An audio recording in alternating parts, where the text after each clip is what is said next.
اللهم صل على سيدنا محمد وعلى آل سيدنا محمد. أعوذ بالله من الشيطان الرجيم. بسم الله الرحمن الرحيم. الحمد لله رب العالمين، والصلاة والسلام على سيد المرسلين وعلى آله وصحبه أجمعين. Rabbi syarah li sadri wa yassir li amri wahlul 'uqdatam min lisani yafqahu qawli. Subhanaka la ilma lana illa ma 'allamtana innaka antal alimul hakim. Wala haula wala quwwata illa billahil aliyyil azim. Kitab Pati Paridah, muka surat 47. Muka surat 47, baris yang ke-7 daripada bawah. Muka surat 47, baris yang ke-7 daripada bawah. Qala al-muallifu rahimahullahu ta'ala wa nafa'ana bi'ulumihi amin. 9 yang wajib itu tajuk dia. 9 yang wajib itu, yakni 9 sifat yang masuk di bawah iftikar. Yang masuk di bawah iftikar 18 sifat. 18 sifat, 9 sifat yang wajib bagi Allah dan 9 sifat yang mustahil bagi Allah Subhanahu wa taala, yang masuk, yang difahami, yang direti daripada iftikar, berkehendak oleh yang lain daripada Allah, yakni makhluk, berkehendak oleh makhluk kepada Allah Subhanahu wa taala. Jadi iftikar ini makna yang kedua bagi ilah. Ilah, Tuhan yang disembah dengan sebenar.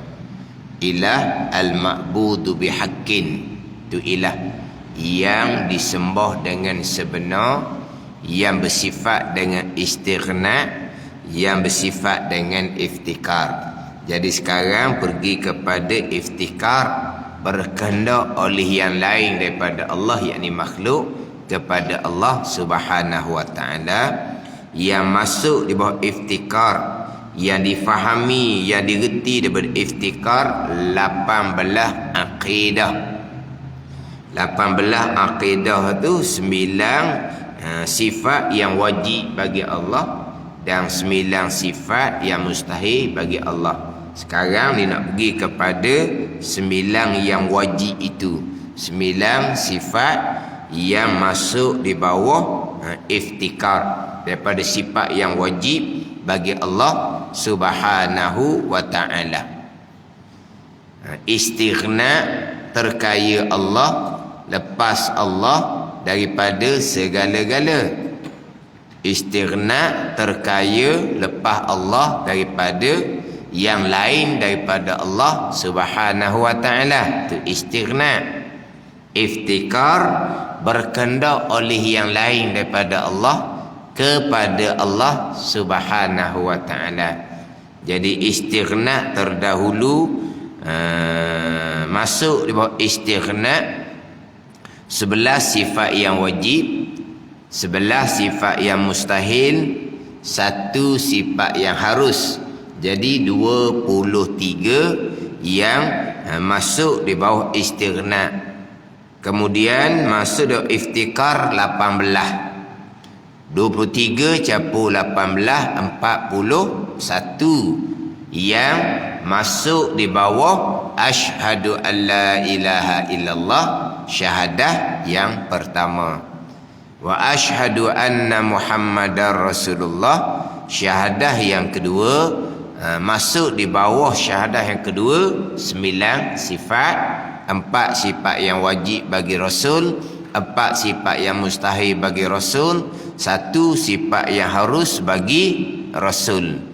Jadi 41 campur dengan 9 jadi 50 yang terkandung di bawah 2 kalimah syahadah, asyhadu an la ilaha illallah wa asyhadu anna Muhammadar Rasulullah.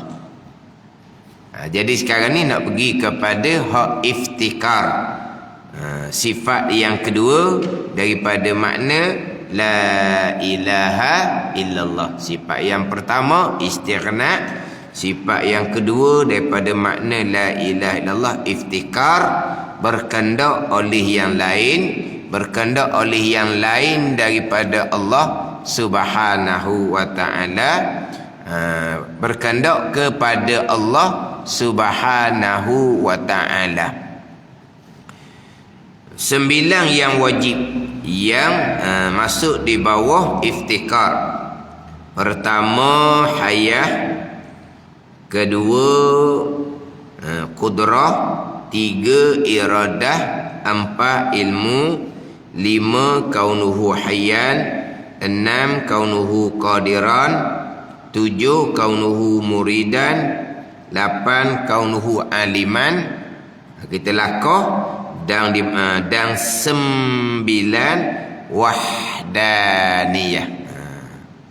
Jadi wahdaniyah letak yang terakhir, kemudian diletak hayah yang pertama. Itu susunan dia lah.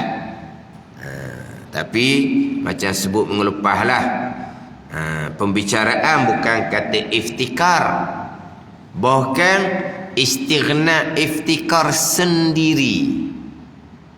Kalau diperhalusinya masuk di bawah wahdaniyah tu sendiri, masuk di bawah istighna dan iftikar. Sebab asasnya adalah wahdaniyah. Syahadah yang pertama kan, asyhadu an la ilaha illallah, penyaksian bahawa tiada Tuhan melainkan Allah. Jangan lupalah, dia ada nafi, dia ada isbat di situ. Nanti akan bicara berkaitan dengan kalimatut tauhid la ilaha illallah yang merangkumi di dalam tu nafi dan juga isbat. Dia akan cerita di hadapan berkaitan dengan nafi dan isbat. Nafi la ilaha, isbat illallah, itu isbat.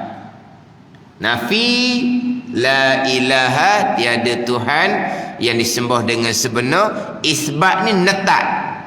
Illallah, itu isbat. Netak melainkan Allah Subhanahu wa taala. Jadi apakah ni guna hikmah Allah ni didatangkan nafi, didatangkan isbat? Tiada melainkan, tiada dan melainkan. Kalau kata aku naik saksi bermula Allah ialah Tuhan, tak jadi. Aku naik saksi bermula Allah ialah Tuhan. Aku naik saksi tiada Tuhan melainkan Allah. Nak menafikan mana lagi, sebab memang tak ada Tuhan selain daripada Allah. Dia nak menafikan, nak mentidakkan, nak meniadakan hak memang tak ada Tuhan selain daripada Allah, tak ada. Kemudian nak dinafikan Tuhan selain daripada Allah yang memang tak ada. Ada ni. Kita ni hak nak nafi ni hak ada belaka. Ni. Mana dalam ramai-ramai ni tak jadi belaka, melainkan barulah timbul. Buat apa? Ramai hak ada, tapi tak ada khija belaka ramai-ramai. Tak jadi khija belaka ramai-ramai tu. Dah pakai belaka cakap aja pandai. Melainkan agak ke seorang tu je hak selama ni. Sebab apa tu? Kita nak nafi, nak tolak hak lain ni. Ramai hak lain ni. Barulah boleh nafi, boleh tolak. Sebab apa? Ada. Tapi ada saja. Ada saja. Tak boleh nak tolong nak apa. Melainkan seorang aja. Jadi kita nafi, kita tolak hak ramai-ramai tu, hak memang ada, tapi ada saja. Baru boleh nafi, baru boleh tolak. Sekarang ni nak nafikan Tuhan selain dari Allah yang memang sudah tak ada. Memang tak ada. Bukan sudah tak ada, memang tak ada. Kenapa didatangkan nafi? Nak menafikan, nak mentadakkan yang memang tak ada. Dia akan bahas panjang nanti tu. Kita nak nafikan hak cokoh-cokoh, tak payah tu, hak tu bukan. Kita nak nafikan hak bukan tu. Nafi apa? Nafi tu. Hak tu memang bukan. Sebab apa? Sebab dia yang dibuat oleh yang menyembah dia. Ya ke? Takkan Tuhan ni yang buat dia adalah yang menyembah dia. Jadi hak cokoh-cokoh batu tu orang buat. Siap orang buat pergi sembah yang dia buat. Sepatutnya batulah sembah dia sebab dia buat. Yang disembah batu apa? Sebab dia yang buat ke batu tu. Tu kita tak nafi kan tu. Sebab apa? Sebab bukan. Tu bukan. Jadi kita nak nafi kok mana ni? Ada akan bicara nantilah. Sebab hikmah didatangkan nafi dan isbat adalah hasar. Tiada Tuhan melainkan Allah. Dengan mana Allah jua Tuhan, Allah saja Tuhan, hanyalah Allah Tuhan. Atau hasar. Itu dipanggil wahdaniyah. Itu keesaan. Maknanya bicara asas syahadah yang pertama, istighna ke iftikar ke, di atasnya adalah wahdaniyah. Tapi diletak wahdaniyah masuk di bawah iftikar. Apabila Allah Tuhan yang esa, apabila Allah Tuhan yang satu, pastilah Allah bersifat dengan sifat istighna. Allah terkaya dan lepas daripada segala-gala. Sebab apa Allah terkaya dan lepas? Sebab hanya Allah jua Tuhan. Bila Allah jua Tuhan, maka iftikar berkendak oleh tiap-tiap yang lain hanya kepada Allah, sebab Allah jua Tuhan. Jadi kira-kiranya istina iftikar tu masuk di bawah wahdaniyah, masuk di bawah syahadah yang pertama, asyhadu an la ilaha illallah. Sebab itulah bicara berkaitan dengan mengenal Allah Subhanahu wa ta'ala, bicara sifat 20, bicara istighna dan iftikar, asasnya kena mati mulai adalah wahdaniyah, keesaan. Itu asas dia, wahdaniyah, keesaan. Walaupun mengikut susunan ulama, wahdaniyah diletak nombor 6. Susunan ulama wahdaniyah letak nombor 6. Hikmahnya sangat besar. Ini memang saya sentiasa ulang-ulang. Daripada wahdaniyah sifat yang ke-6, wahdaniyah pada zat, wahdaniyah pada sifat, wahdaniyah pada perbuatan kita dahulu.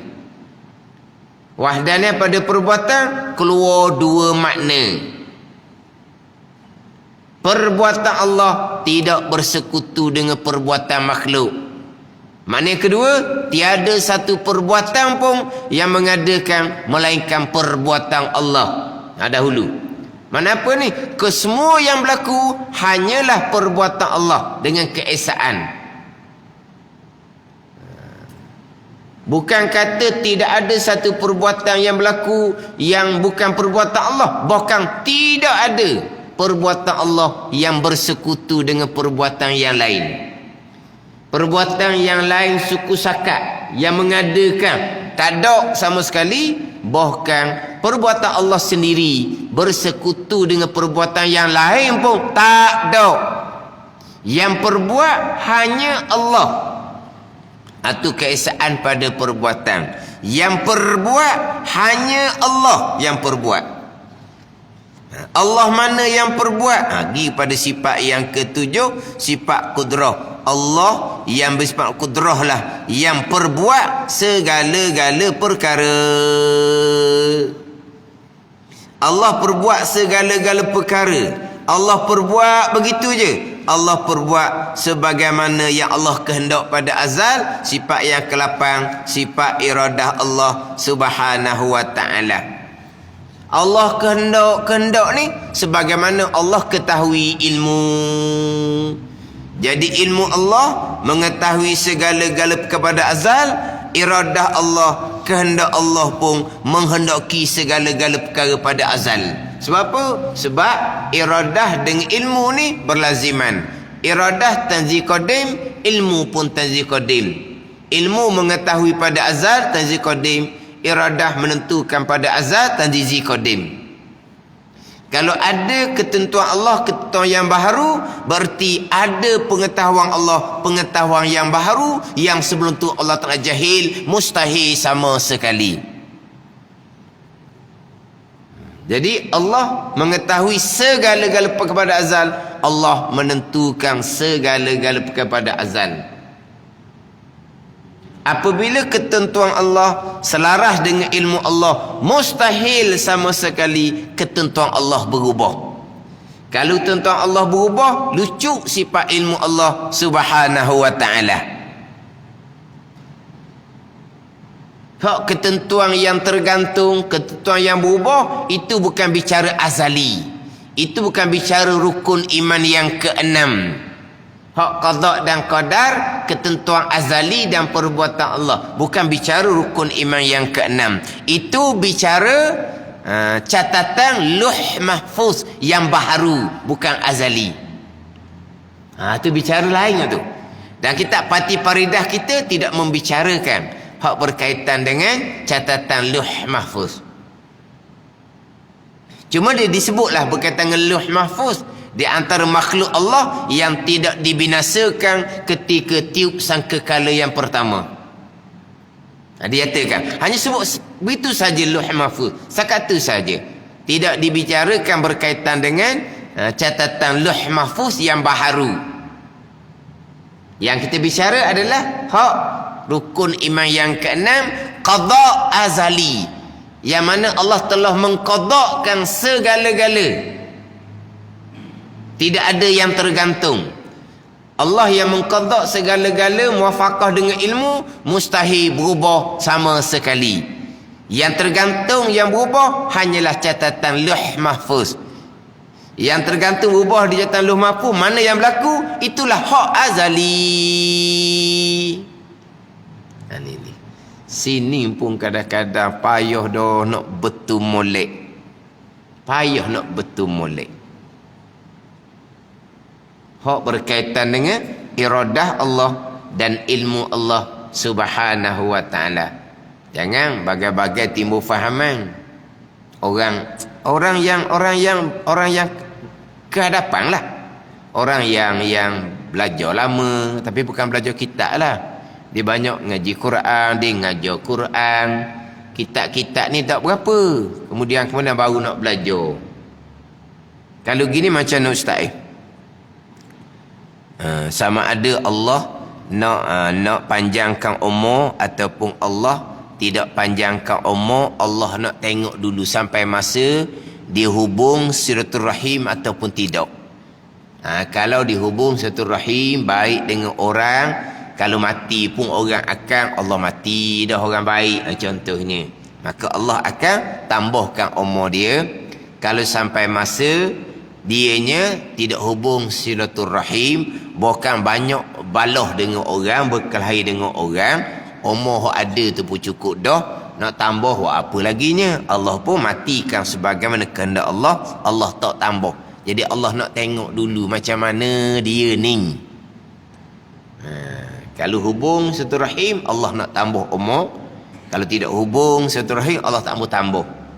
Kalau gitu macam mana? Makna tanya tu tanya yang sungguh lah. Allah kata, Allah nak tengok dulu macam mana, ilmu Allah duduk di mana,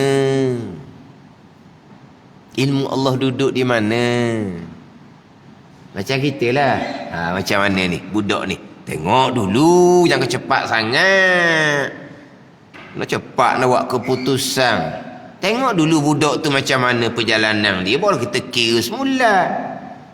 Kita orang jahil gitulah. Jadi ilmu Allah di mana? Kemudian qada azali, Allah telah menentukan segala-gala rukun iman tu letak di mana? Jauhnya lah. Ada ni. Maknanya dengar tu, ya Allah, peliknya lah pemahaman. Tapi bukan orang biasa-biasa. Orang yang guru orang lah, tapi bukan guru kitab lah. Kitab tak berapa dengan kitab ni. Quran semata-mata. Hanya membaca Quran, mengajar Quran. Membaca Quran, mengajar Quran. Itu selebih-lebih zikir. Itu selebih-lebih zikir tambahan bulan Ramadan. Tapi akidah Qurannya macam mana? Akidah Qurannya macam mana? Akidah Fatihahnya macam mana? Alhamdulillahi Rabbil Alamin. Allah Ra, Allah Tuang. Tuang ni nak tengok dulu. Dia Tuang. Dia telah menetapkan segala-galanya sebagai Tuan. Sama masa Allah yang melakukan segala-galanya sebab dia sebagai Tuan. Rabb, Tuan yang hakiki. Itu suratul Fatihah tu. Jadi baca Quran selebih berzikir. Tapi akidah Qurannya macam mana? Quran akan laknat balik kalau tidak berakidah dengan akidah Al-Quran. Bukan Quran laknat balik kalau tidak berakidah dengan akidah Quran. Puasa semayang tak ada terima kalau tidak berakidah dengan akidah Al-Quranul Karim. Akidah Ahlussunnah wal Jamaah. Itu saya tekan sangat tu hak kaedah sifat 20 daripada wahdaniyah, pergi pada keesaan pada perbuatan, pergi pada kudrah, iradah, ilmu. Jadi sini ni hak wahdaniyah, kudrah, iradah, ilmu, hayah masuk di bawah iftikar. Masuk di bawah iftikar di sini. Apabila semua yang berlaku itu perbuatan Allah, maka yang lain daripada Allah, makhluk, akan iftikar sentiasa kepada Allah Subhanahu wa ta'ala yang melakukan segala-gala perkara. Kalau selain daripada Allah boleh memberi bekah, boleh mengadakan, maka di saat selain daripada Allah boleh mengadakan, boleh bekah, maka selain daripada Allah ni tidak akan iftikar lagi kepada Allah Subhanahu wa ta'ala. Apabila yang lain yakni makhluk tidak iftikar kepada Allah, maka luculah sifat uluhiyah Allah Subhanahu wa ta'ala, sifat ilah Allah Subhanahu wa ta'ala, iaitu sifat iftikar. Jadi lucu Allah sebagai Tuhan, sembahan yang sebenar. Sembahan yang sebenar macam mana? Sebab ada ketika makhluk berkehendak kepada Allah, ada ketika makhluk tidak berkehendak kepada Allah. Itu sembahan yang sebenar. Lucu Allah sebagai ilah, sebagai sembahan yang sebenar. Kalau ada perkara yang berlaku bukan perbuatan Allah, lucu Allah sebagai Rabbil Alamin. Tauhid rububiyah pun lucu. Tuan apa seumpama tu? Ada perkara yang berlaku bukan perbuatan tuan, perbuatan makhluk. Lucu Allah sebagai Tuan yang hakiki, Tuan yang sebenar-benar. Pada ni. Inilah kena tumolek. Sebab jumpa lagi lah orang-orang hok pening, hok bengong, hok pening, hok bengong. Pening.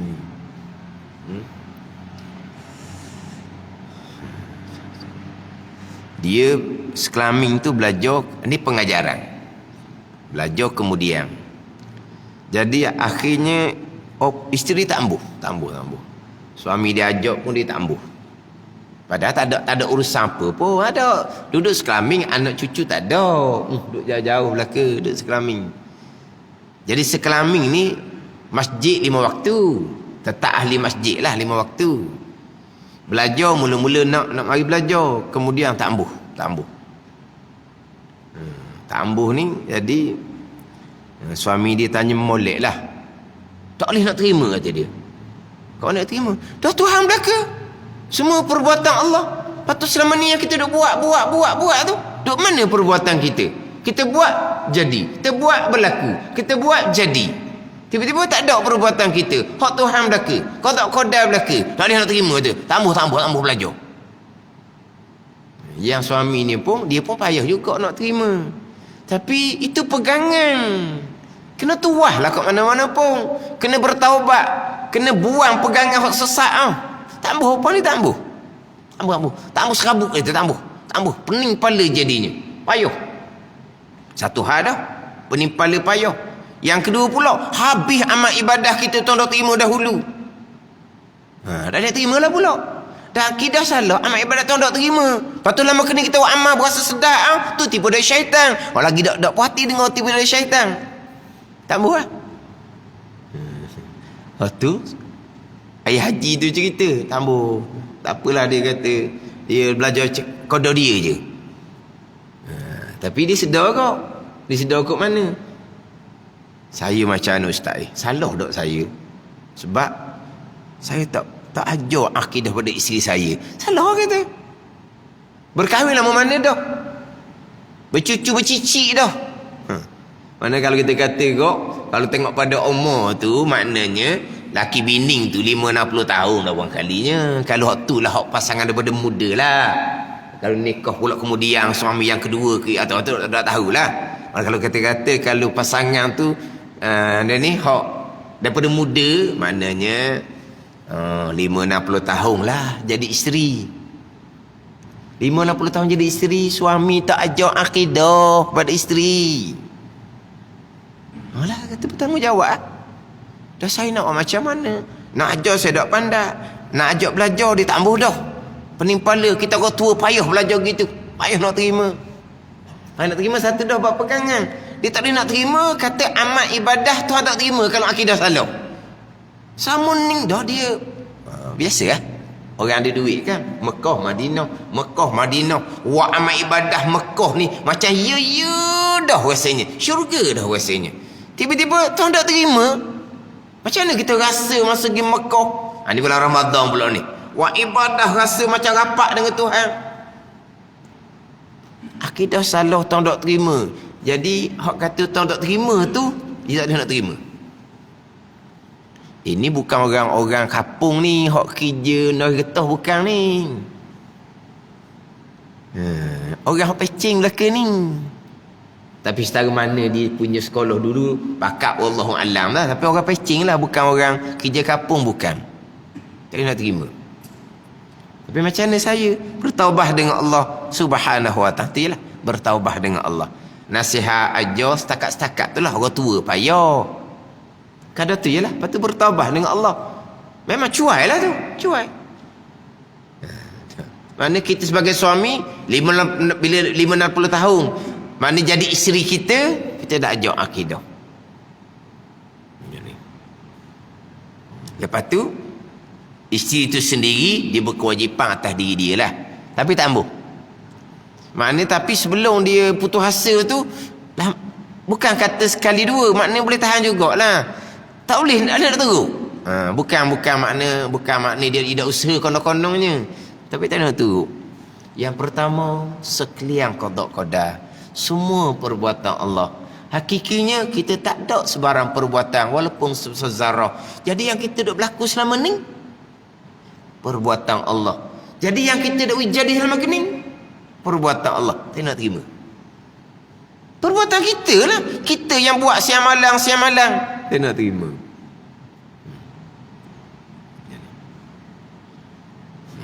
Ambil pengajaran molek.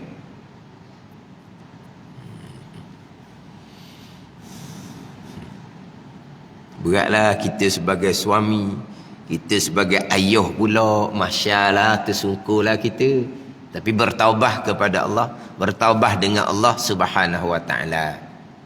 Anak-anak tu dia besar belaka dah tak ada nak buat apa dah kitanya. Kita hanya suruh makruf, cegah mungkar, nasihat supaya belajar akidah molek tu jelah. Lepas tu macam mana dia, kita lewat apa dah. Tak lewat apa dah. Lagipun tak ada dah sekelamin tu je rumah, sekelik-kelik-kelik, tu balik jarang-jarang. Lepas tu nak atur pula supaya belajar nak atur macam mana orang tua dah Mana kalau tengok mana dia anak pun tua dah Anak pun tua dah. Mana nak atur macam mana? Nasihat, lepas tu bertaubat dengan Allah Subhanahu wa taala, kerana cuai kita sebagai ayah. Yang paling besar tanggungjawab akidah anak-anak tu. Tu paling besar tanggungjawab. Hanya nak mengesakan Allah. Nak mengesakan Allah pada perbuatan. Itu wahdaniyah. Nak kemas di rukun ma'kenam, qada dan qadar. Istikar. Makna yang kedua, makna sifat yang kedua daripada makna la ilaha illallah. Ini cerita orang yang sentiasa di masjid, orang yang sentiasa buat amal. Tapi akidah tak betul, amal tidak diterima, tak boleh nak terima kenyataan. Jadi selama ni, tak ada selama ni lah. Patutnya kita faham lah. Dah lama ni kerana kita belajar ke tak? Kita tak belajar sebenarnya. Tak belajar. Macam kitab Pati Paridah ni, kitab asas je ni. Ni hak permulaan je. Kitab Pati Paridah ni. Bukan kata kitab Pati Paridah kitab yang tinggi. Dah. Pada ni. Bukan kitab tinggi, kitab permulaan. Cuma sini ni dia perdetailkan lagi. Mana dia kemah laginya. Hak sifat 20, sifat Allah dan Rasul tu di bawah 2 kalimah syahadah tu je. Tapi yang kita duk bicara iftikar ni tak lari daripada yang kita duk bicara hak di sifat wahdaniyah, sifat qudrah, sifat iradah, sifat ilmu, sifat hayah terdahulu.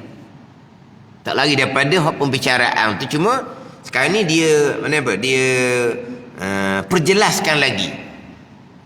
Hak kita duk bicara wahdaniyah, qudrah, iradah, ilmu hayah tu, hak tu masuk di bawah iftikar. Apabila kesemua tu perbuatan Allah yang bersifat qudrah, yang datang daripada qada Allah, yang bersifat iradah dan ilmu Allah, yang bersifat dengan hayah, maka sekalian yang lain berkehendak hanya kepada Allah, berkehendak kepada Allah Subhanahu wa taala.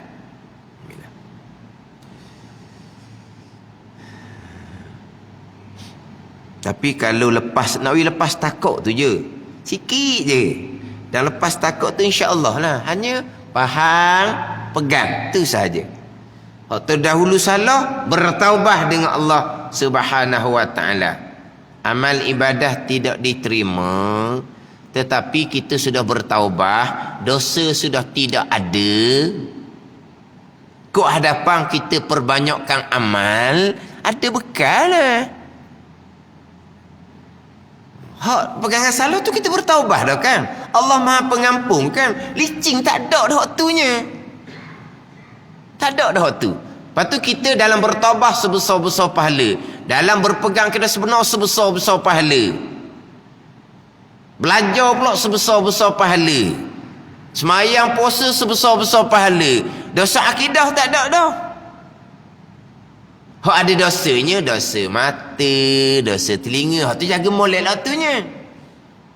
Dia jaga molek bahagian tu. Tapi hak dosa paling besar akidah tak ada dah. Kemudian kita mati pun dosa tak ada. Tapi pahala berpanjangan. Kita ada anak cucu, kita ada sedekah jariah. Ada ni. Itu harapan tu. Harap pada rahmat keampunan Allah. Rahmat Allah luas. Rahmat Allah luas. Allah Maha Pengampun. Allah ampunkan dosa licin.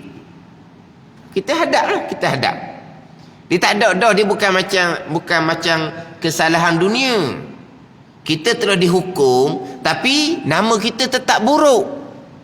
Kalau kesalahan atas dunia, kita telah dihukum, tapi rekod kita buruk. Ada ni. Bukan kata orang yang dihukum atas salah dunia tu keluar daripada penjara rekod bersih. Dah. Gimana pun rekod tak ada dah. Bertaubah dengan Allah Subhanahu wa taala dengan taubah yang nasuha, tak ada rekod tu. Licin bersih. Taubat nasuha ni diampuni oleh Allah seumpama budak yang baru dilahirkan. Tapi dengan taubat yang sebenarnya. Tak ada rekod-rekod dah. Tak ada bekas-bekas dah. Itu keluasan rahmat Allah. Cuma belajar molek, pegang molek. Jaga amalan molek. Takut akan Allah serta harap akan rahmat dan keampunan Allah. Tu je kitanya. Kita hamba yang lemah. Kita boleh belajar beramal, kita kena perbanyakkan kesyukuran kepada Allah Subhanahu wa taala. Kita belajar bulan Ramadan, kita berakidah di bulan Ramadan, kita beramal di bulan Ramadan. Hak dosa-dosa tak ada, dosa-dosa besar pegangan tak ada. Dosa-dosa besar hak zahir ni tak kena kita. Berjudi, minum arak, berzina, tak kena. Tak kena belaka waktunya. Yang nak kena jaganya dosa besar riak, ujub, tu. Takabur, tu nak kena jaga. Hak dosa besar akidah, kita kemas dah akidah tak ada dah. Bagian akidahnya. Bagian akidah mudah je. Berpegang selesai. Hak zahir, hak tadilah, hak dosa besar zahir tu tak ada. Hak nak kena jaganya dosa besar hati, riak, ujub, takabur, hasad. Tu nak kena jaga. Tu nak kena mujahadah.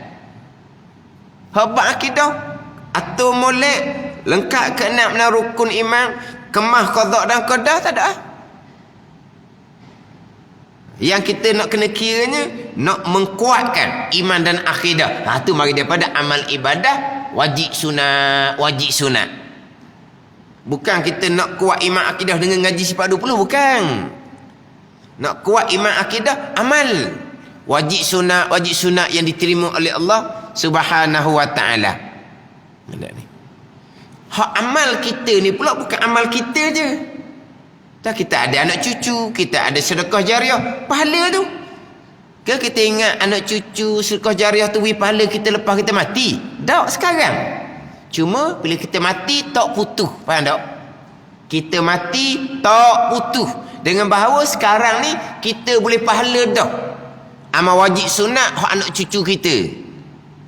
Sedekah jariah kepada kita pada tempat pengajian. Orang duk belajar tu pahala kita. Itulah yang akan mengkuatkan iman dan akidah. Tapi kena pasti molek lah hak bab iman bab akidah tu.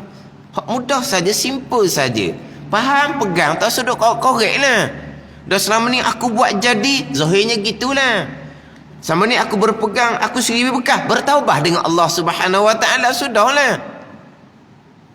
Kembali kepada i'tikad ahli-sunnah jemaah, mengesahkan Allah pada perbuatan. Segala-gala qada dan qadar Allah Subhanahu wa taala. Bila segala perbuatan tu perbuatan Allah, sekalian qada dan qadar, maka yang lain daripada Allah iftikar, berkehendak kepada Allah Subhanahu wa taala.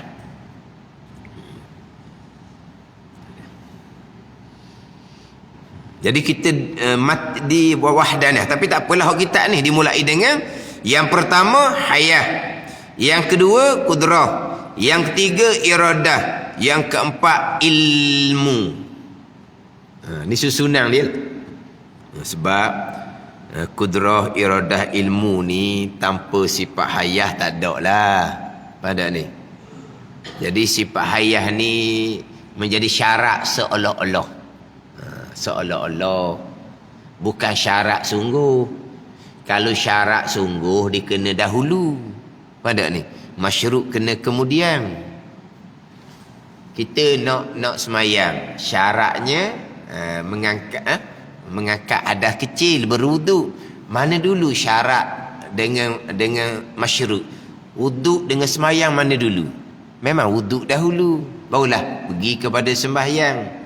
Itu syarat sungguh. Kalau kata hayah tu syarat, kudrah, iradah, ilmu tu masyhur, berarti hayah ada dulu baru timbul kudrah, iradah, ilmu. Mustahil gitu. Sebab hayah ke, kudrah ke, iradah ke, ilmu ke, qadimah belaka, sedia kala belaka. Cuma seolah-olah hayah menjadi syarat. untuk ada kudrah iradah ilmu di zat Allah Subhanahu wa ta'ala. Syarat untuk ada sama basar kalam di zat Allah Subhanahu wa ta'ala. Sebab kita bicara sifat ma'ani yang 7, daripada kudrah sampai ke kalam, hayah tak ada ta'alluq, tak ada fungsi. Fungsi kudrah mengada meniada, fungsi iradah menentu menetap, fungsi ilmu mengetahui, fungsi sama mendengar, fungsi basar melihat, fungsi kalam berkata-kata, fungsi hayah tak ada. Menghidupkan, itu ta'alluq kudrah. Oh, hayah tak ada ta'alluq pun, tak ada fungsi pun, seolah-olah nak ada belaka kudrah iradah ilmu sama basar kalam, seolah-olahnya syarat ada hayah. Jadi seolah-olah hayah tak ada ta'alluq pun, nak ada sifat kudrah iradah yang ada ta'alluq, syaratnya ada hayah. Tak ada hayah, tak ada kudrah iradah ilmu sama basar kalam, seolah-olah je ni, bukan syarat sungguh. Jadi seolah-olah. Jadi sini letak hayah dahulu. Hayah, kudrah iradah ilmu, hak ni hak masuk di bawah iftikar.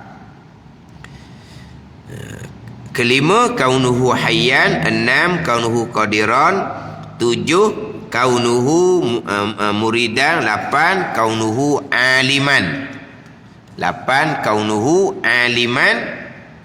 Dan empat yang belakang ini, empat yang belakang ini, mana empat yang belakang? Bermula daripada kaunuhu qadiran, kaunuhu muridan, kaunuhu aliman, kaunuhu hayyan, kaunuhu qadiran, kaunuhu muridan, kaunuhu aliman. Kita nak sebut pun payah, sebab dia jadi kitanya kaunuhu qadiran, kaunuhu muridan, kaunuhu aliman, kaunuhu hayyan. Ni kaunuhu hayyan hak dulu.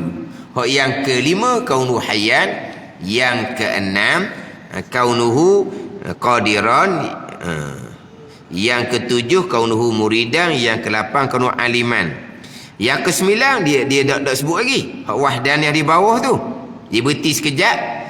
Dan empat yang belakang ini, mana kaunuhu hayyan sampai kaunuhu aliman ni, atas qaul, atas pandangan ulama, subuk sifat maknawiyah, mana sabit sifat maknawiyah di zat Allah yang wajib diketahui secara tafsil. Atas jalanan sifat 20.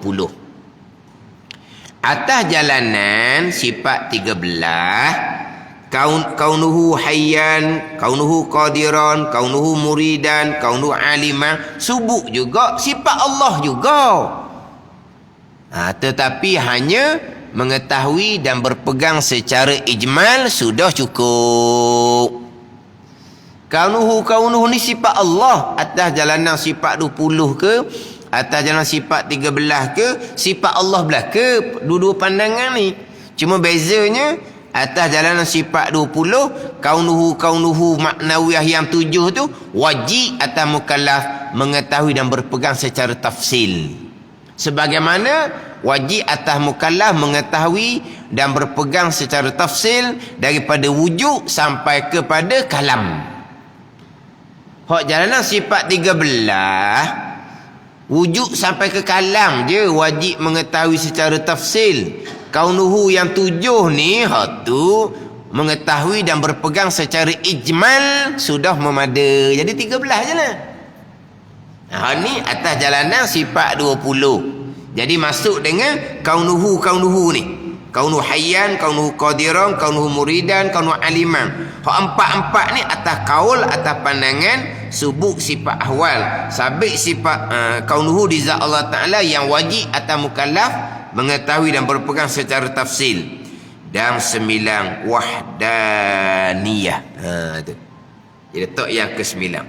Kenapakah 9 sifat yang wajib ni masuk di bawah iftikar?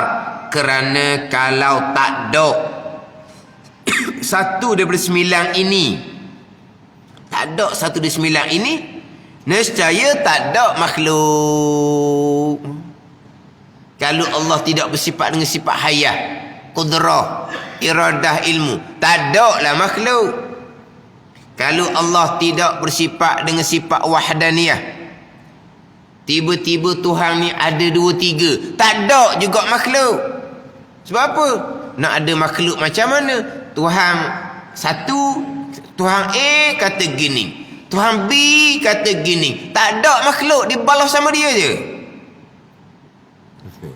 Tuhan kata laukana fihima alihatun illallah lafasadata, tu Tuhan kata. Jikalau ada di langit dan bumi Tuhan selain Allah, nescaya binasa langit dan bumi. Sebab apa? Sebab Allah Ta'ala berkehendak begiang, Tuhan selain Allah berkehendak begiang, maka akan punah ranah langit bumi.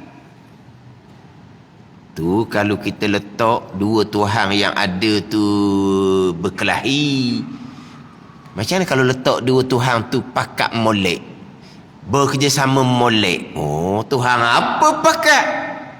Tuhan apa bekerjasama?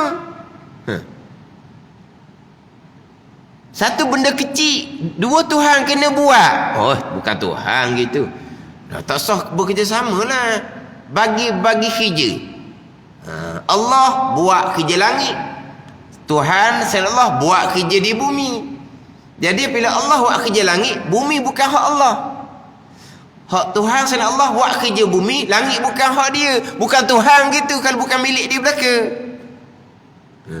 Bila bukan Tuhan, tak ada makhluk. Makhluk ada, berarti Allah Tuhan yang satu. Situ. Kalau kata hayah, kudrah, iradah, ilmu, apa? Kalau tak ada sifat hayah, tak ada makhluk. Tak ada sifat kudrah, tak ada makhluk. Allah tak ada sifat iradah, ilmu, tak ada makhluk. Kalau Allah tidak bersifat dengan wahdaniyah, tak ada makhluk. Tak ada. Kenapa? Kalau ada dua Tuhan, lagi banyak makhluk boleh buat. Tu faham singkat gitu. Ada dua Tuhan, tak ada makhluk. Sebab apa? Berkelahi. Kalau pakat, tak jadi kerja juga. Tuhan apa pakat? Kalau bagi kerja, tak ada kerja juga. Sebab apa? Separuh-separuh je hak dia. Bukan Tuhan seumpama tu. Jadi kalau ada dua Tuhan, maka makhluk yang lain daripada Allah ni, makhluk ni ada dua Tuhan, maknanya hak yang lain ni, makhluk ni tidak akan berkehendak kepada satu Tuhan. Hak ni berkehendak pada satu Tuhan, tidak pada Tuhan yang kedua. Hak ni berkehendak pada Tuhan yang kedua, tidak pada Tuhan yang pertama. Maka Tuhan apa tidak bersifat dengan sifat iftikar? Tuhan ni bersifat dengan sifat iftikar, yang lain kesemuanya berkehendak kepada Allah Ta'ala jua. Itu barulah Tuhan sungguh. Kalau ada dua Tuhan, jadi bagi dah lah. Sebelah berkehendak pada satu Tuhan, sebelah berkehendak pada satu Tuhan yang lain. Maka berarti makhluk ni tidak sekaliannya berkehendak kepada satu Tuhan, sebab ada dua. Maka tu bukan Tuhan seumpama, bukan ilah, bukan sembahan yang sebenar. Nescaya tak ada makhluk dan tidak berkehendak yang lain kepadanya. Tidak berkehendak lah. Nak berkehendak apa? Kalau tak ada hayah, tidak berkehendak langsung lah. Takkan kita berkehendak pada Tuhan yang mati. Kalau tak ada sifat kudrah lemah, tidak berkehendak lah. Macam mana nak berkehendak pada Tuhan yang lemah? Kalau tak ada sifat wahdaniyah, tidak berkehendak juga. Hanya berkehendak kepada satu Tuhan, tidak pada satu Tuhan. Maka dipanggil tidak berkehendak jugalah tu. Sebab apa? Separuh makhluk berkehendak pada satu Tuhan, separuh makhluk berkehendak pada satu Tuhan yang lain. Tapi berarti bukan semua makhluk berkehendak kepada satu Tuhan. Maka itu lucu sifat iftikar, lucu sifat ilah, sembahan yang sebenar. Maka tak ada dan tidak, maka tak ada dan tidak, maka tak ada makhluk, dan tidak berkenan lain kepadanya. Kedua-duanya ini mustahil. Tak ada makhluk pun mustahil, tidak berkehendak kepadanya pada Allah pun mustahil. Kerana telah tetap berkehendak yang lain ni makhluk, Dengan dalil ada makhluk ini. Makhluk ini menjadi dalil bahawa sekalian berkehendak kepada Allah Subhanahu wa taala. Berkehendak pada Allah yang mengadakan dan berkehendak kepada Allah yang mengekalkan kita ada. Berkehendak kepada Allah yang mengadakan ada kita. Setiap saat kita berkehendak kepada Allah Subhanahu wa taala yang menjadikan segala-gala. Cuma hati kita lalai, kita seperti tidak berkehendak kepada Allah, tidak iktimat kepada Allah, tidak bergantung pada Allah. Itu bab hati kita jauh daripada Allah. Tapi hakikinya kita berkehendak kepada Allah Subhanahu wa taala kerana semua yang berlaku adalah datang daripada perbuatan Allah Subhanahu wa taala. Tapi seperti tidak berkehendak sebab hati kita jauh daripada Allah Subhanahu wa taala. Walaupun hati terjauh daripada Allah, kita nak buat apa-apa, bismillahirrahmanirrahim. Baca tu. Baca mulut je, hati tak gantung kat Allah Taala pun. Sudah siap, alhamdulillah. Siap hija, beres hija, alhamdulillah. Kenapa alhamdulillah? Sebab siap hija, sebab beres hija. Yang menghasilkan hija itulah Allah Subhanahu wa taala. Kita pun alhamdulillah. Tapi di hati kita lah kalau tak ada kita tak jadi hija, tak beres hija. Mana hati kita lalai, jauh daripada Allah, tapi pegangan kita tetaplah. Siap hija, beres hija, alhamdulillah. Itu semua adalah datang daripada perbuatan Allah Subhanahu wa taala. Ini 9 yang wajib yang masuk di bawah iftikar. 9 yang mustahil. Lawan kepada 9 sifat yang wajib. Yang mana 9 yang mustahil ni pun masuk di bawah iftikar. Hak 18 akidah. Masuk iftikar 18 akidah. Sifat yang wajib 9, sifat yang mustahil 9. Masuk di bawah iftikar 18 akidah. Wallahu a'lam.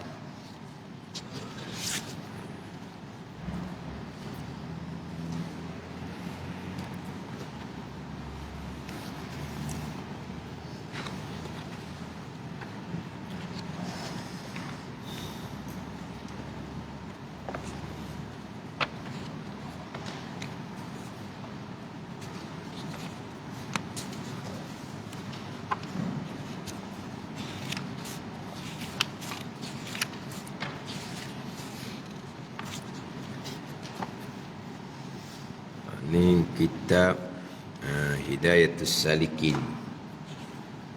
Kitab Hidayatus Salikin, muka surat 13. Muka surat 13, baris atas sekali.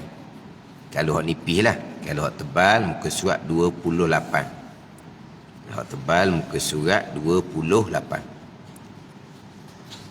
Qala al-muallifu rahimahullahu ta'ala wa nafa'ana bi'ulumihi amin. Maka jika engkau kehendak istinja dengan batu, istinja dengan batu. Sebab itulah istinja kalau kita sebut sebagai basuh berak, basuh kecing tak berapa tepat. Sebab sekarang ni basuh berak, basuh kecing air. Sekarang bukan air, batu. Takkanlah basuh berak, basuh kecing dengan batu gitu. Boleh?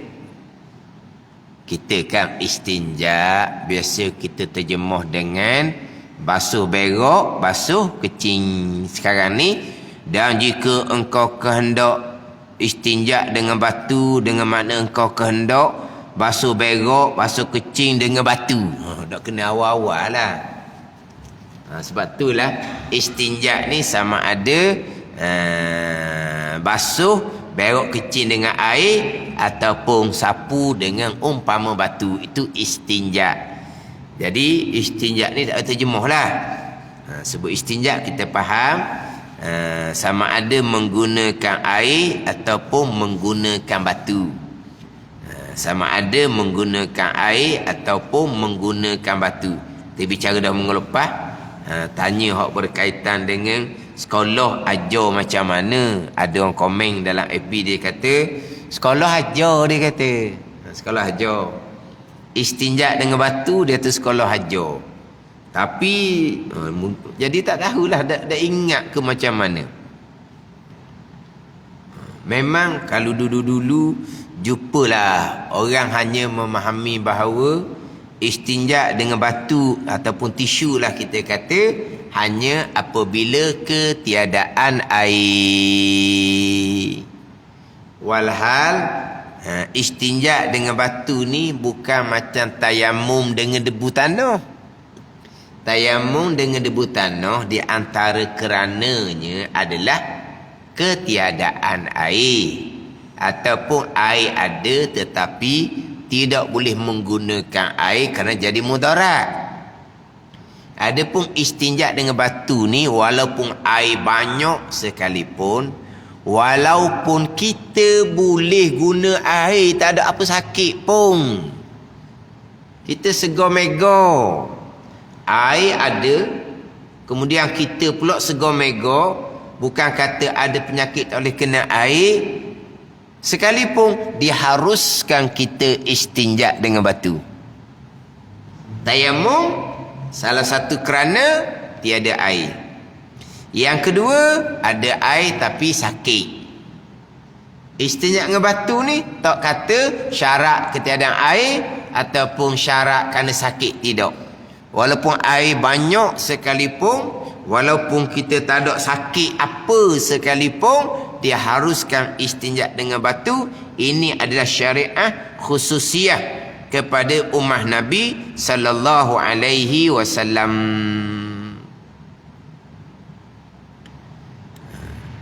Kemudian yang afdalnya adalah himpun antara menggunakan air dan juga menggunakan batu.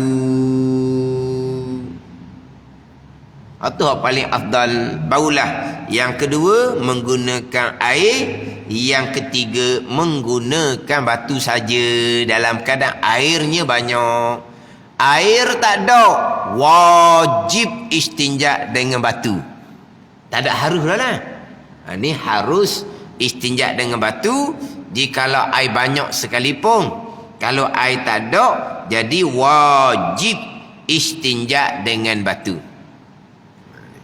Jadi ada komen tu dia kata belajar sekolah, dia kata ada dalam buku sekolah istinja dengan batu ni, tapi lupa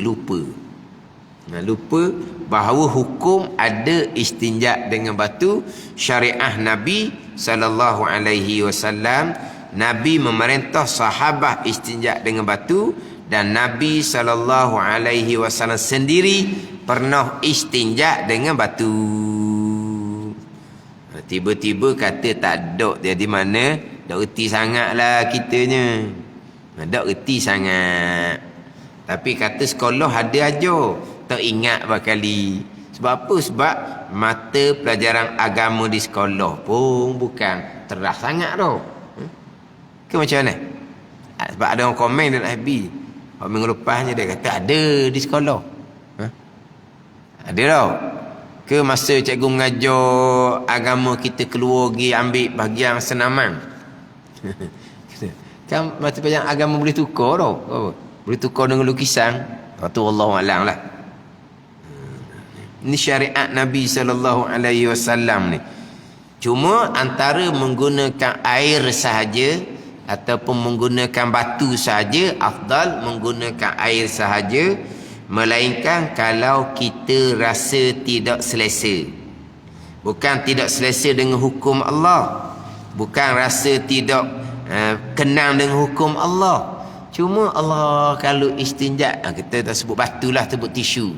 Kita istinja dengan tisu, kencing pakai tisu ni, kalau rasa gitu Untuk sementara istinja dengan tisu. Kencing bawa tisu, jangan basuh. Sampailah kepada hati kita okey, barulah kita kembali kepada air. Hak nombor 2. Tapi hak nombor 1 betulnya masih lagi menggunakan tisu tetapi diiringi dengan air. Tu hak paling afdal. Kalau nak menggunakan air saja ataupun tisu saja, memang afdal menggunakan air sebab air ni menghilangkan ain dan menghilangkan sifat. Adapun menggunakan tisu ni dia hanya menghilangkan ain saja. Sifat umpama bau tak akan hilang. Sifat umpama bau tak akan hilang. Ada ni. Sebab itulah afdal menggunakan air daripada menggunakan tisu, kalaulah air saja ataupun tisu saja. Pada ni. Cuma ialah kita ni kurang selesa dengan tisu ni, bukan kurang selesa dengan hukum Allah, jangan salah faham. Bukan kurang selesa dengan hukum Allah. Kurang selesa dengan penggunaan tisu saja tu kerana kita tak biasa. Tengok orang hak tak pakai air tu, pakai tisu sentiasa. Dia tak selesa dengan pasal kita menggunakan air. Dia tak selesa. Dia kata yang kamu ni berok lepas tu basuh pakai air banyak-banyak. Sebelum kamu pakai seluar, kamu lap tak? Dia tanya. Dia tanya lap ke tak? Ada buat toalah? Ada buat toalah?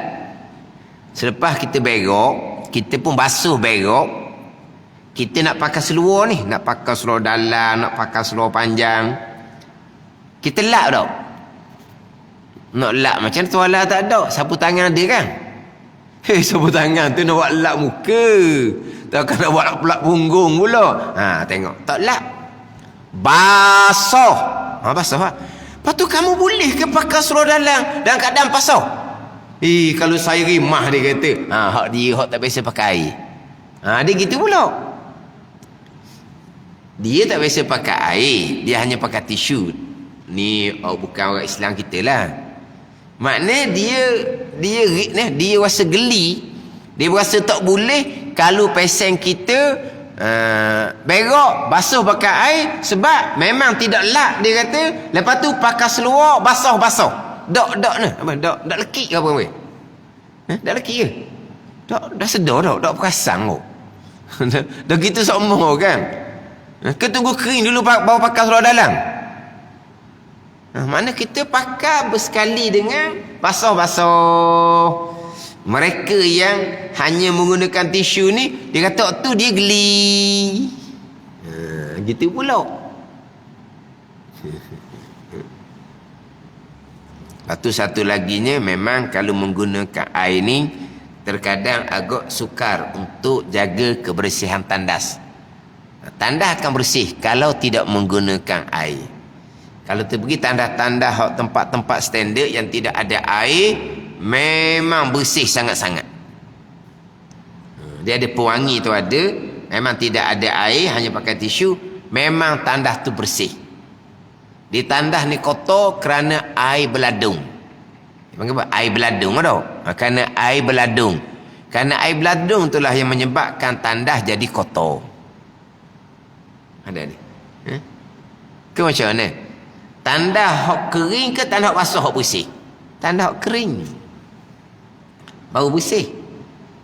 Kena. Maknanya syariah Nabi sallallahu alaihi wasallam ni kalau pakai tisu saja pun nampak dia punya kebaikan, hikmah dia. Hikmah kebaikan dia. Kalau basah-basah ni, kalau kita melangkah tidak cermat, boleh rebah tu, basah tu.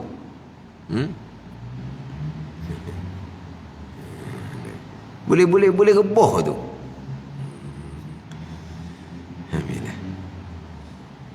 Jadi maknanya kalau kita lah tak berasa tak selesa, pakai tisu dulu sementara.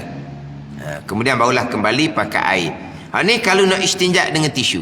Maka jika engkau kehendak istinja dengan batu, maka hendaklah engkau sapu pada tempat istinja itu dengan 3 buah batu atau 1 batu atau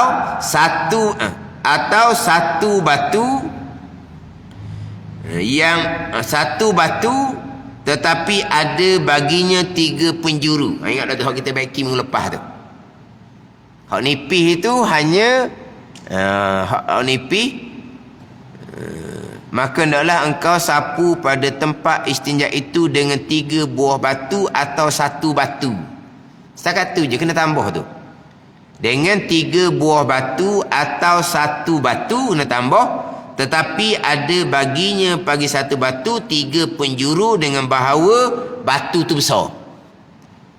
Dalam mazhab Syafi'i, dalam mazhab Hambali, wajib kita istinja dengan 3 batu ataupun 3 penjuru batu. Walaupun selepas daripada kita sapu kali yang pertama, air kencing contohnya, sapu kali kedua tak ada lekat air kencing sikit habuk pun. Sapu kali ketiga lagilah tak ada air kencing sikit habuk pun, tetap wajib 3 batu ataupun 3 penjuru batu. Kalau tisu kok 3 penjuru tisu. Tisu besar sikit, kita pun lap untuk kencing dengan apa tisu tu sebelah, lepas tu sebelah dia lagi yang kali kedua, sebelah dia lagi kali yang ketiga. Walaupun kita lap kali kedua dengan tisu tu tak ada lekat apa pun di tisu, lap kali yang ketiga lagilah tak ada lekat apa sekalipun, tetap wajib 3 tisu. 3 tisu ni bukan 3 helai tisu, mana 3 apa? Panggil 3 penjuru juga. Faham tak? Kalau batu kita panggil 3 penjuru batu.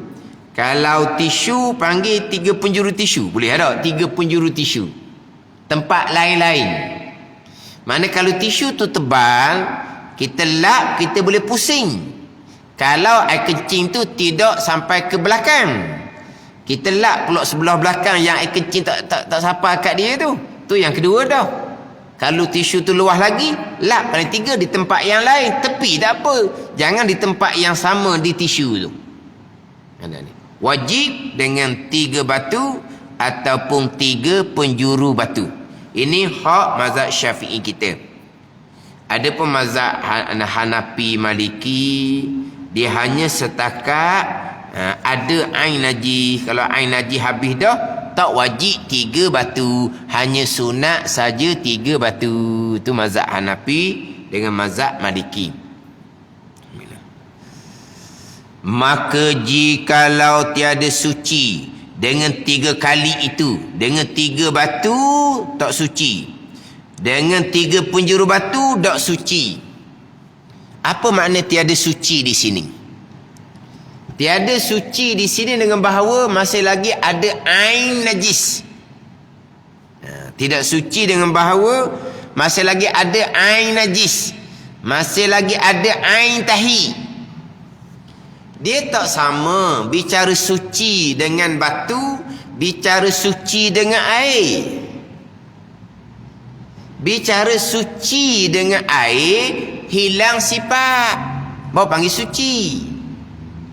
Kita bila bicara suci, kalau menggunakan air, sama ada pada masa istinja, sama ada pada masa basuh najis, akan disebut suci apabila hilang zat, hilang ain, hilang jirim dan hilang sifat. Barulah dia panggil suci. Melainkan kalau sifat tu sukar untuk dihilangkan. Kalau cerita-cerita bab basuh najis, warna darah kena dipakai yang putih, dia tak akan jadi putih molek tepat tu. Kalau kita dah ubuh klorok ke apa ke, jadi ada bakat sikit warna darah. Kita gahar-gahar dah tapi tak hilang juga. Suci tempat tu walaupun masih lagi ada warna darah yang dipanggil sifat najis. Dia punya tahi tu busuk sangat.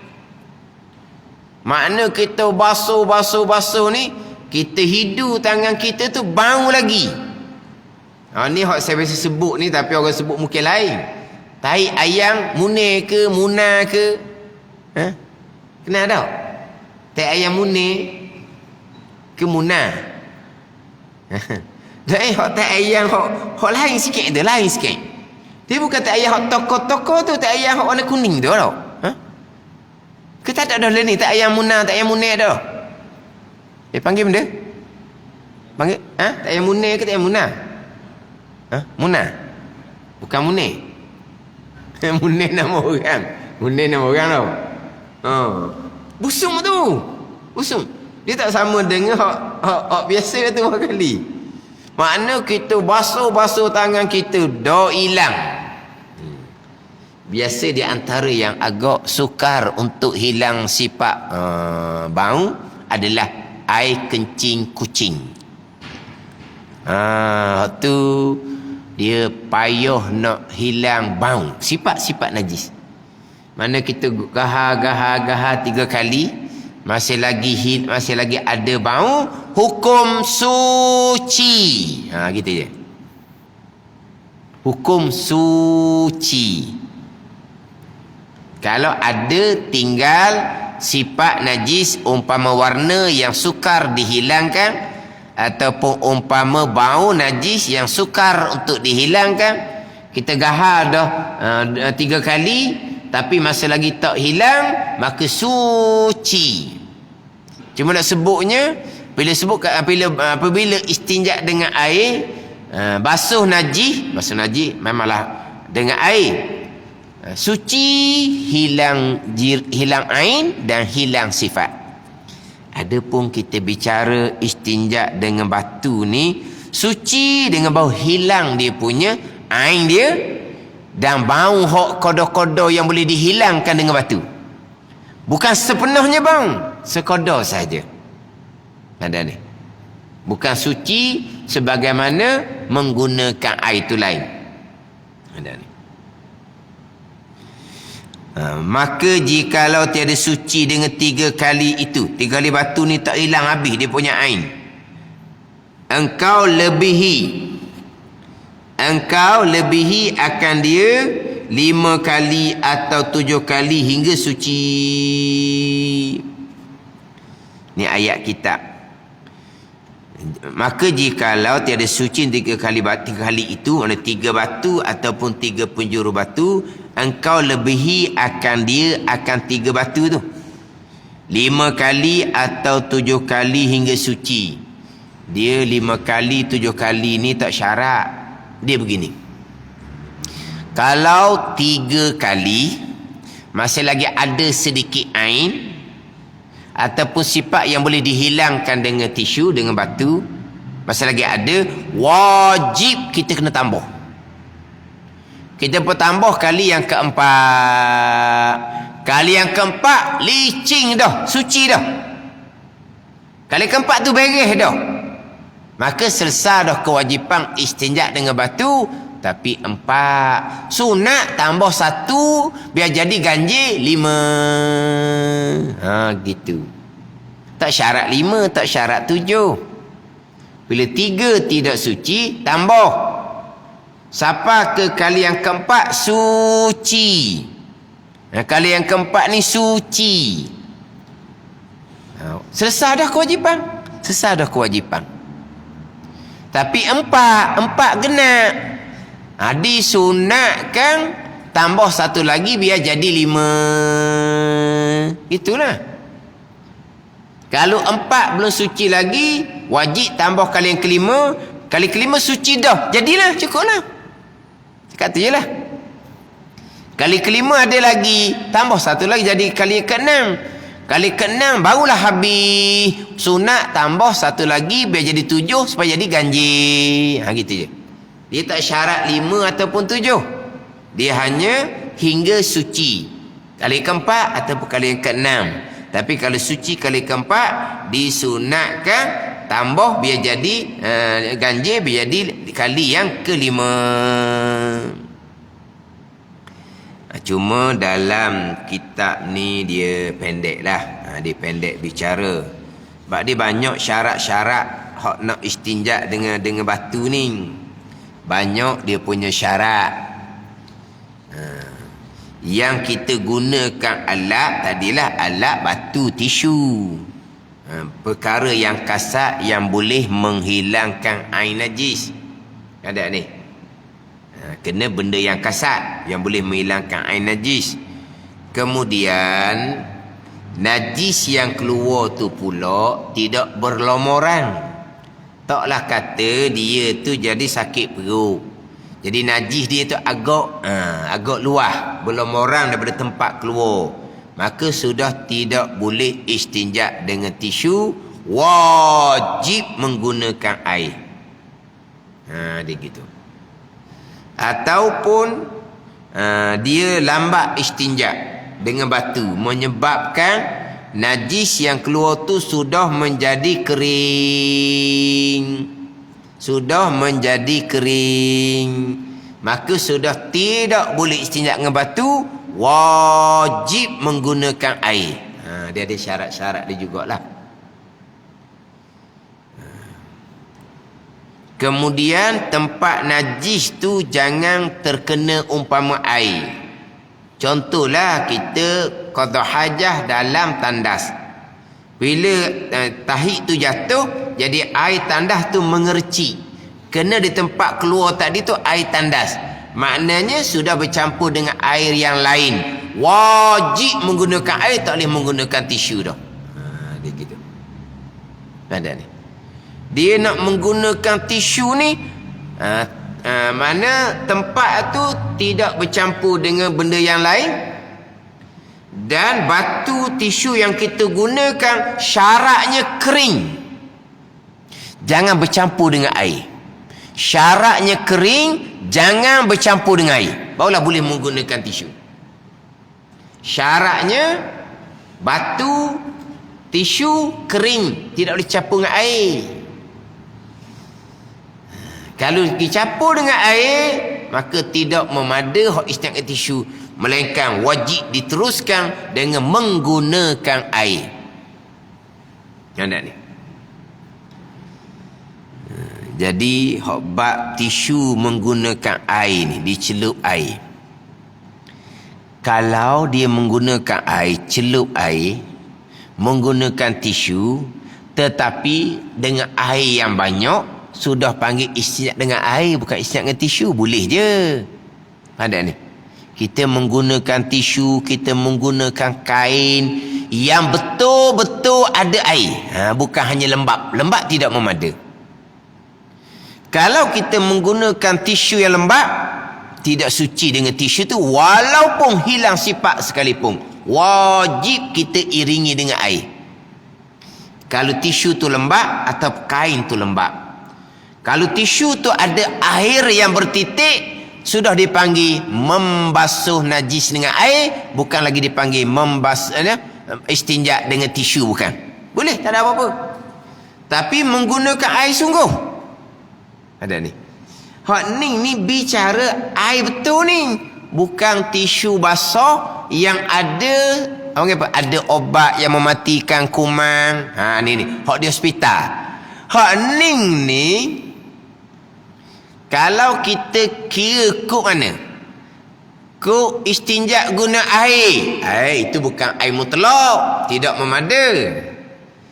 Kita menggunakan tisu basah, tidak memada.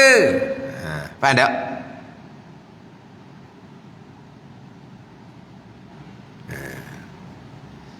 Di hospital dia menggunakan, dipanggil apa? Tisu basah, yang di tisu tu ada obat yang boleh mematikan kuman dan ada umpama sabun dah.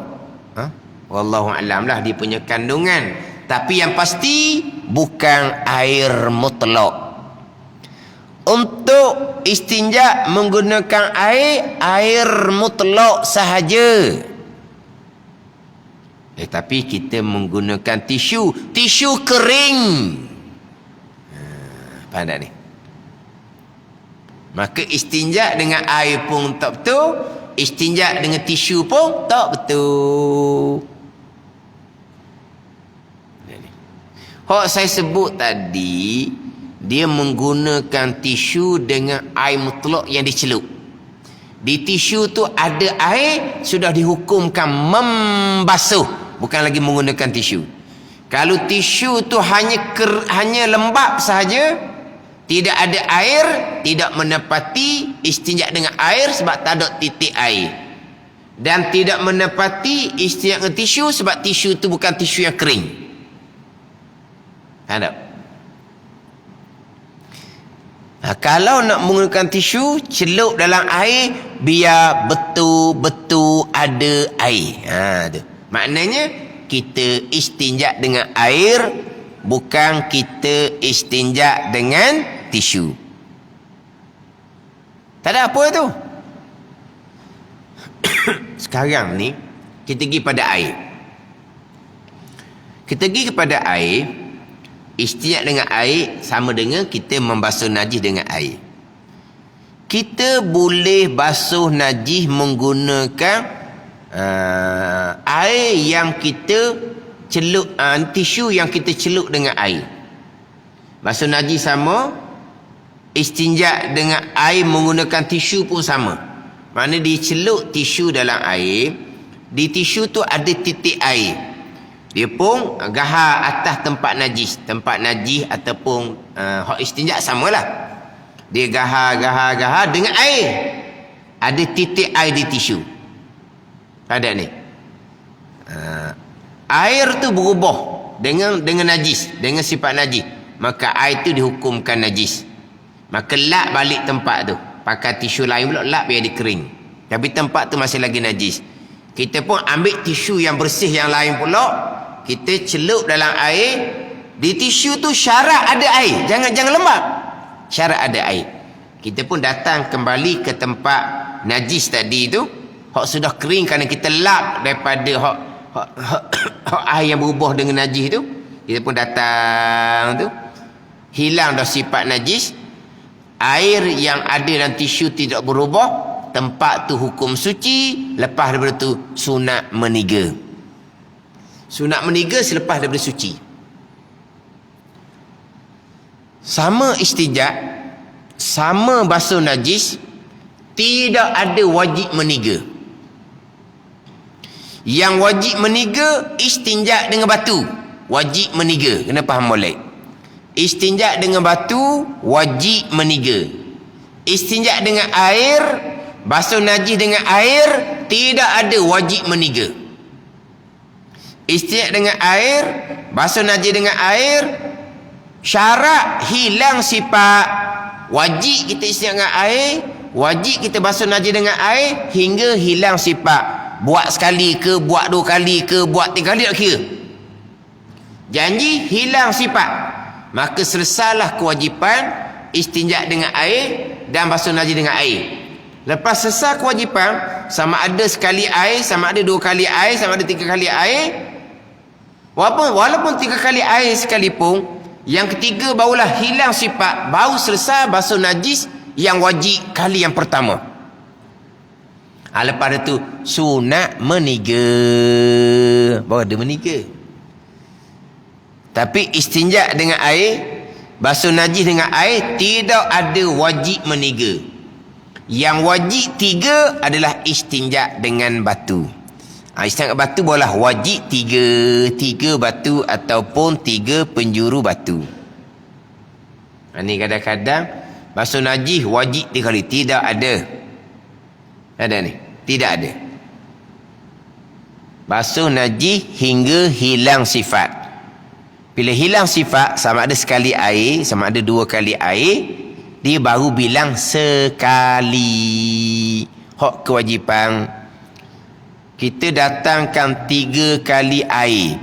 Walaupun datangkan 3 kali air, baru bilang sekali. Kewajipan kita istinja dengan air, kewajipan kita basuh najis dengan air. Lepas selesai kewajipan, hilang sifat, barulah sunat meniga. Datang air kali yang kedua, datang air kali yang ketiga. Ada ni. Jadi dalam kita nak menghilangkan sifat najis tu, kita boleh menggunakan tisu, yang kita rendam menggunakan air, yang di tisu tu betul-betul ada air. Ada titik-titik air, bukan hanya lembab. Ada ni. Mana kalau kita katalah kita istinja orang uzur, sebab istinja orang uzur memang tidak boleh menggunakan tisu. Yang pertama, dia pakai pamper, najis sudah merebok. Yang kedua, najis sudah kering, memang tidak boleh menggunakan tisu. Orang qada hajah dalam pamper, orang uzur, najis sudah ada merata-rata depan belakang. Waktu wajib menggunakan air, sudah tidak boleh menggunakan tisu. Kemudian najis pula sudah kering, wajib menggunakan air, tidak boleh menggunakan tisu. Tapi macam mana kita nak buat? Kita ginilah. Samalah kita kata, sebab sekarang ni dia kalau sebut kata istinja, sebenarnya adalah basuh najis tempat keluar. Itu istinja.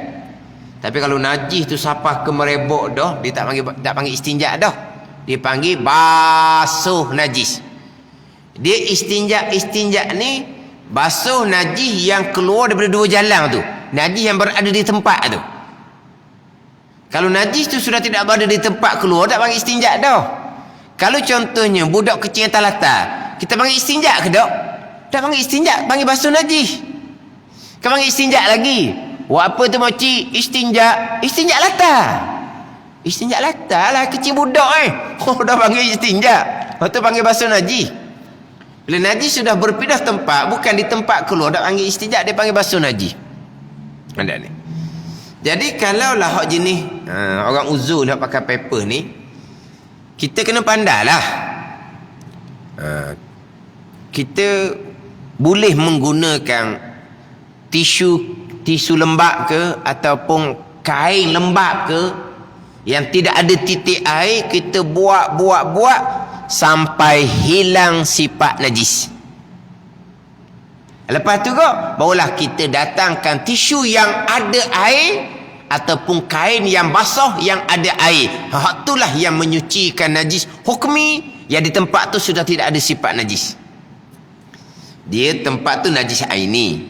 Kita ambil tisu yang lembab, kita ambil kain yang lembab, kita hilangkan dia punya sifat, hilang. Tak ada sifat dah, tak ada sifat. Sama macam najis talata lah. Tak ada sifat. Dia panggil najis hukmi. Najis pada hukum, sifat tak ada, tapi najis pada hukum kerana belum menggunakan air yang bertitik. Air yang ada jirim air. Dia panggil air mengalir, air bertitik. Maka najis hukmi mudah. Kita hanya datangkan tisu yang basah, kain yang basah, kita pun ratakan air di tempat najis hukmi, maka suci. Ini. Cuma bila kita bicara masalah orang uzur ni, dia kena luas sikit lah. Kalau kita bicara orang uzur ni, kena luas sikit pembicaraan. Hak tadi bicara kata hak dia menggunakan tisu yang ada obat tu. Memang mazhab Syafi'i kita tidak suci. Tapi kalau mazhab Hanafi suci dah. Mazhab Hanafi menyucikan najis tak syarat air mutlak. Air sabun ke, air obat ke, air teh ke, air Milo ke, air tebu ke, janji hilang sifat suci. Air teh, air Milo, air tebu, air. Mazhab Hanafi dia tak syarat air mutlak. Jadi kalaulah di tisu ada kata ada obat yang boleh mematikan kuman tu, boleh menghilangkan sifat najis, suci dah dalam mazhab Hanafi. Tak apalah, Hanafi pun Hanafi lah. Sebab kita kesukaran. Sampai peringkat tak mampu kita nak basuh najis macam mana. Pesakit ni gemuk. Dia terlantar tapi makan dia kuat. Mana berisi tubuh dianya. Nak basuh macam mana. Orang lelaki pula petang bawa balik kerja tengah hari ni tak balik lagi. Hak di rumah orang puang je. Nak buat macam mana ni? Sebab kita nak suruh dia semayang ni. dan dia pun menitok nak semayang ni. Nak macam mana? Tak apalah, buang paper hok ada. Hok najis-najis hok banyak dah tu buang, tukar paper baru. Walaupun di punggung dia tu masih ada najis, kita wudukkan dia, suruh dia semayang. Pakai mazhab Maliki. Mazhab Maliki suci daripada najis, bukan syarat sah semayang, hanya sunat jua atas pandangan yang masyhur. Dalam mazhab Maliki sunat. Kita wudukkan dia saja sudah. Jadi solat serta dengan najis tak dapat pahala sunat. Sebab mazhab Maliki sunat basuh najis, bukan wajib. Kita basuh najis wajib dan syarat sah semayang. Mazhab Maliki tidak. Nak pakai mazhab Maliki, kita darurah, kita tersepit, kita kesukaran, kita kepayahan, kita bolehlah pakai keluasan pekoh. Pelik apa? Kita lupa niat puasa, kita pakai mazhab Maliki juga, niat malam pertama. Ada. Sebab apa gitu? Sebab darurah. Sebab lupa niat malam, nak buat macam mana? Patut nak macam mana? Pakailah mazhab Maliki, niat malam pertama untuk sebulan. Molek boleh ada, pakai mazhab Maliki boleh pun. Walah kalau lupa niat malam, tak kata darurah, lalu kita katalah padam muka. Untuk berniat daripada maghrib berbuka sampai ke subuh 12 jam, lupa padam muka lah mung. Kalau kita katalah, tapi tak ada nak kata kalau tu hari jadi lupalah. Tapi maknanya kalau lupa niat malam, niat tu daripada maghrib sampai ke subuh esok, lupa juga. Ni nyanyok dah ni. Tapi nyanyok kata gitu tu hari lupa molek-molek ada. Kalau kita kata dak darurah mana tu, dak cermat.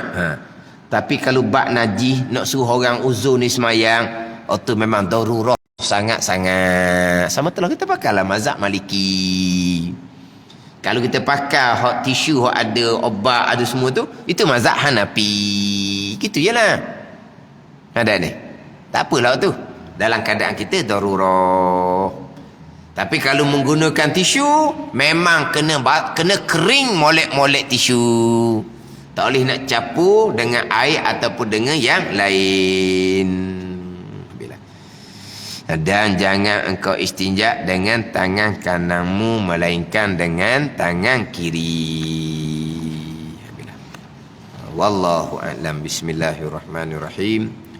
Alhamdulillahirabbil alamin. Wassalatu wassalamu ala sayyidil mursalin wa ala alihi wa sahbihi ajma'in. Allahumma ftah alaina futuhal arifin. Allahumma allimna ilma akdamin wa fahimna famsabikin warzuqna ruqat talibin. Allahumma zidna ilman wa alhiqna bis salihin. Wa sallallahu ala sayyidina Muhammadin wa ala alihi wa sahbihi wa sallam. Walhamdulillahi rabbil alamin.